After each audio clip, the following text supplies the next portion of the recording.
दोस्तों, जब भी आप किसी काम की शुरुआत करते हो तो उसमें ढेर सारी बाधाएं भी आती है। फिर चाहे आप कोई भी काम किसी भी फील्ड में या किसी भी लेवल पर करें, पर अगर आप उस काम को पूरे दृढ़ निश्चय और पूरी मेहनत से करते हैं तो ही आप उस काम को बहुत ऊंचाइयों तक ले जा सकते हैं। इस वीडियो में आपको दो बातें पता चलेगी। एक तो जो काम आपने शुरू कर दिया उसे पूरा ज़रूर करें, क्योंकि वो पूरा हो सकता है और आप उसे पूरा कर सकते हैं। दूसरी बात, इस दुनिया में कोई भी इंसान अगर सच्चे मन से चाहे तो वो कुछ भी कर सकता है। हो सकता है कि आपने किसी लक्ष्य के लिए अपनी यात्रा शुरू की और शुरुआत में ही आपका सामना कई कठिन बाधाओं से हो गया हो। ऐसे में शायद आप रुकने का भी सोचें, लेकिन बीच रास्ते में रुकने से पहले आप इस कहानी को ज़रूर सुनें। आप ये जान जाएंगे कि जिस यात्रा पर आप निकले हैं उसमें आपको पीछे हटने की कोई आवश्यकता नहीं है। और वीडियो में आगे बढ़ने से पहले अगर आपने अभी तक हमारे चैनल को सब्सक्राइब नहीं किया तो इसे अभी सब्सक्राइब कर लें और साथ ही बेल नोटिफिकेशन को भी ऑन कर लें, ताकि हमारे आने वाली सभी वीडियोस आप तक पहुंच सकें। और अगर आपको ये वीडियो अच्छी लगे तो इसे लाइक करके अपने दोस्तों के साथ शेयर ज़रूर करें। चलिए शुरू करते हैं। एक ऐसा ब्रांड जो आज लोगों के दिलों पर राज करता है। ये कहानी एक ऐसे परिवार की है जो कई पीढ़ियों से जूते बनाने का काम करते आ रहे हैं। इसी परिवार में एक लड़का था जिसका नाम था टॉमस। टॉमस का जन्म 3 अप्रैल 1876 में हुआ था। टॉमस ने छोटी उम्र में ही ये सोच लिया था कि उसे अपने इस पारिवारिक काम को बहुत ऊंचाइयों तक लेके जाना है। आप ज़रा सोचो, आप जहाँ भी रहते हो, उस गांव या उस शहर में आप अपने जूते या चप्पल ठीक करवाने के लिए जिस भी मोची के पास जाते हो और वो मोची आपसे बोले कि मैं अपने इस काम को अरबों खरबों का बिजनेस बनाना चाहता हूँ, तो आप उसे क्या जवाब देंगे? कमेंट में हमें ज़रूर बताएं। तो जब टॉमस लोगों को कहता कि मुझे अपने काम को बहुत ऊंचाइयों तक लेकर जाना है, तो लोग उसे कहते कि जब तेरे दादा, पापा या और कोई नहीं कर पाया तो तू छोटा सा जूते ठीक करने वाला इस काम को अरबों खरबों की कंपनी कैसे बना सकता है? तुम पागल हो। लेकिन टॉमस ने पक्का निश्चय कर लिया था कि वो ये करके दिखाएगा। इस सफ़र की शुरुआत होती है साल 1894 से। शुरू में टॉमस ने अपनी माँ से सिर्फ $320 लेकर अपने भाई जॉन एंटोनिन और बहन आना के साथ मिलकर चेकोस्लोवाकिया के ज़िलिन शहर में अपनी कंपनी की नींव रखी। यहाँ ये अपने खुद के प्रोडक्ट के नाम से जूते बनाने और बेचने का काम करते थे। इनके बनाए जूते अच्छे और सस्ते होने के कारण लोगों को बहुत पसंद भी आने लगे थे, इसीलिए इनके बनाए जूतों की बिक्री भी अच्छी होने लगी थी। कुछ समय के बाद इन्होंने अपनी कंपनी में 10 लोगों को नौकरी पर भी रख लिया ताकि अधिक मात्रा में जूते बनाए जा सके। लेकिन इनका सफ़र इतना आसान नहीं था जितना अभी आपको लग रहा है। कुछ समय बाद ही इन्हें बिजनेस में एक्सपीरियंस की कमी होने के कारण घाटा होने लगा और धीरे धीरे कंपनी नीचे गिरने लगी और महज 1 साल के बाद ही सब कुछ खत्म हो गया। उस वक्त इनके जीवन में एक ऐसा समय भी आया जब अपनी कंपनी को आगे बढ़ाने के लिए ये भारी कर्ज में डूब गए और उधार चुकता ना कर पाने के कारण ये दिवालियापन की कगार पर पहुंच गए। इसी दौर में टॉमस को अपने 3 कर्मचारियों के साथ कुछ समय इंग्लैंड की एक शू कंपनी में काम भी करना पड़ा। अब लोग टॉमस को ताने देने लगे थे। दोस्तों, ज़रा इमेजिन करो, ये वो समय होता है जब इंसान बहुत डिप्रेस्ड हो जाता है और ऊपर से ऐसे ताने सुनने के बाद मैक्सिमम लोगों की हिम्मत, इच्छाएं, लक्ष्य सब खत्म हो जाता है और वो हार मान लेते हैं। लेकिन टॉमस ने खुद से कहा कि नहीं, मैं हार नहीं मानूंगा। अब जब मैंने शुरुआत कर दी है तो अब रुकने और पीछे हटने का सवाल ही पैदा नहीं होता। मैं क्विट नहीं करूँगा, मैं आगे बढ़ता ही रहूँगा, फिर चाहे लोग और दुनिया कुछ भी कहे। मेरे पास चमड़े खरीदने के पैसे नहीं हैं तो क्या हुआ, मेरा काम जूते बनाना है, चमड़े के जूते बनाने का नहीं। फिर उन्होंने कैनवस के जूते बनाना शुरू कर दिए। उस समय कैनवस सस्ता भी होता था। दोस्तों, ज़रा ध्यान दीजिए कि कैसे टॉमस के पास चमड़ा खरीदने के पैसे नहीं थे तो उसने उसी को प्लस पॉइंट बना दिया और कैनवस के जूते बनाकर एक अलग ही खोज कर डाली जो बहुत सफल भी हुई।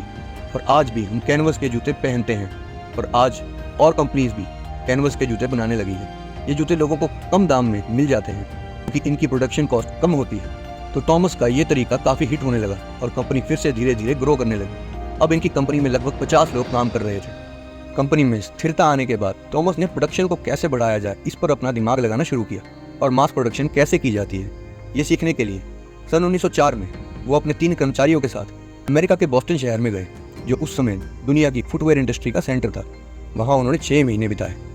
वापस आने पर इन्होंने मशीन से प्रोडक्शन की टेक्निक को इंट्रोड्यूस किया और इसके बाद इनकी कंपनी यूरोप की पहली मास प्रोडक्शन करने वाली शू कंपनी बन गई। इनकी कंपनी की सबसे पहली मास प्रोडक्शन जिस जूते की थी वो इन्होंने ऑफिस जाने वाले लोगों के लिए बनाया था। इसका नाम था बुटोवकी। इस जूते को इसकी स्टाइल, हल्के वजन, कम दाम और इसकी लुक के कारण काफ़ी पसंद किया जाने लगा। अच्छी क्वालिटी होने के कारण इस जूते की सेल ने कंपनी की ग्रोथ को काफ़ी बढ़ा दिया। दोस्तों, इस कंपनी के फाउंडर का पूरा नाम था टॉमस बाटा। अब नाम से आप समझ ही गए होंगे कि हम किस ब्रांड की बात कर रहे हैं। जी हाँ, हम बात कर रहे हैं मशहूर शू ब्रांड बाटा की। 1908 में टॉमस के भाई एंटोनिन की मृत्यु हो गई और बाद में इनकी बहन की भी शादी हो गई। अब लोग कहने लगे कि तुम अकेले इतना बड़ा बिजनेस नहीं संभाल पाओगे, नुकसान हो जाएगा।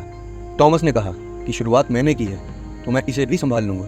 बाद में टॉमस ने अपने 2 छोटे भाइयों को भी अपनी कंपनी में शामिल कर लिया और कंपनी की ग्रोथ और भी बढ़ने लगी। साल 1912 आते आते इनकी कंपनी में लगभग 1500 के करीब फुल टाइम वर्कर्स काम करते थे। जब 1914 में पहला वर्ल्ड वॉर शुरू हुआ, कंफर्ट और क्वालिटी के लिए मशहूर बाटा ब्रांड को सेना के लिए जूते बनाने का बहुत बड़ा काम मिल गया। ये ऑर्डर इतना बड़ा था कि अगले 4 साल में बाटा को अपने कर्मचारियों की संख्या में 10 गुना तक का इजाफा करना पड़ा। इस काम से कंपनी को बहुत मुनाफा हुआ और कंपनी बहुत ऊंचाइयों पर पहुंच गई। भारी मात्रा में प्रोडक्शन हो रही थी। कंपनी ने अपने शोरूम की संख्या बढ़ा दी थी।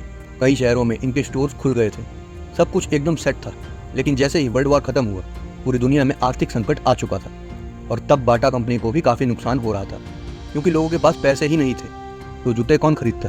पर कंपनी चलाने के लिए पैसे तो टॉमस को भी चाहिए थे। जूते तो बेचने ही थे। तो उस समय टॉमस ने एक रिस्क भरा फैसला लिया और अपने प्रोडक्ट्स के रेट को 50% तक कम कर दिया। और इनके कर्मचारियों ने भी अपने बॉस की बात को समझते हुए अपनी सैलरी में 40% तक की गिरावट कर दी। इनके इस डिसीजन को देखकर लोग इन्हें मूर्ख कहने लगे। दोस्तों जरा सोचिए, जिस समय बड़ी बड़ी कंपनीज को भी ताले लग गए, इन्होंने उस समय भी अपने बिजनेस जारी रखा और प्रॉफिट भी कमाया। सच ही कहते हैं कि टीम वर्क से ही बिजनेस सफल होता है। अगर टीम साथ खड़ी हो तो समस्या कैसी भी हो, वो हम पर हावी नहीं हो सकती। जूतों के आधे दाम और घोर मंदी के बावजूद बाटा के बनाए जूतों की डिमांड इतनी बढ़ चुकी थी कि उसी मंदी के दौर में इन्हें अपने प्रोडक्शन को 15 गुना बढ़ाना पड़ा। उस समय तक बाटा का कारोबार 27 देशों तक पहुंच चुका था। आगे चलकर बाटा ने और भी कई प्रोडक्ट्स बनाकर कंपनी का विस्तार किया। आज की बात करें तो दोस्तों, इस कंपनी के 90 से अधिक देशों में 5300 से भी अधिक शोरूम्स हैं और 18 देशों में इस कंपनी का बिजनेस बहुत अधिक मात्रा में उत्पाद करता है। विश्व की लीडिंग जूते बनाने वाली कंपनी बाटा, जिसके फाउंडर है टॉमस बाटा, एक मोची का बेटा, जिसकी कई पीढ़ियां एक छोटे से स्थान पर बैठकर जूते रिपेयर किया करती थी।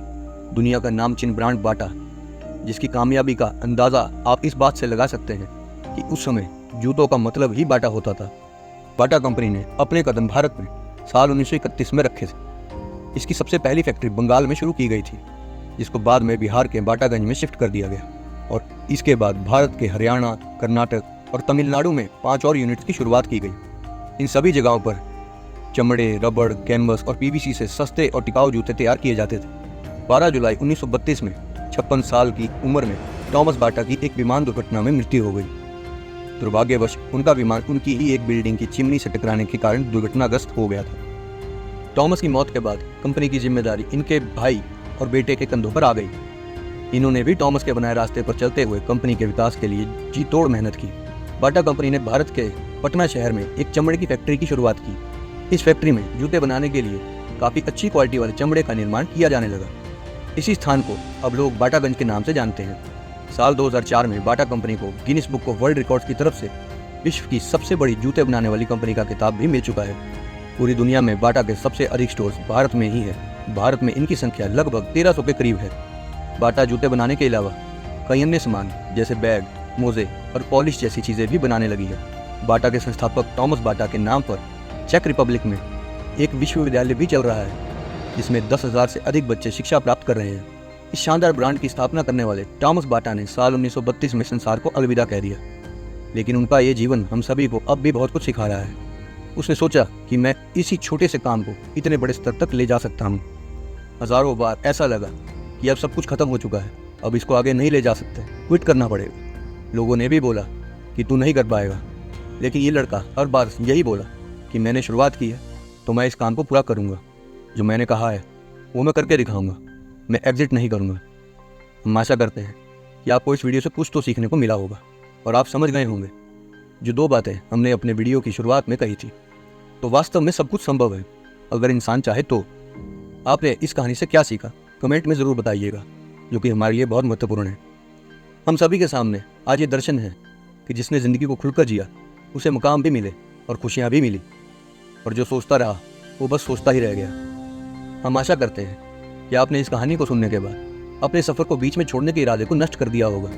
किसी ने सच ही कहा है कि जो बीच राह में बैठ जाते हैं वो हमेशा के लिए बैठे रह जाते हैं। जो लगातार चलते रहते हैं निश्चित ही मंजिल हासिल करते हैं। Take care and God bless.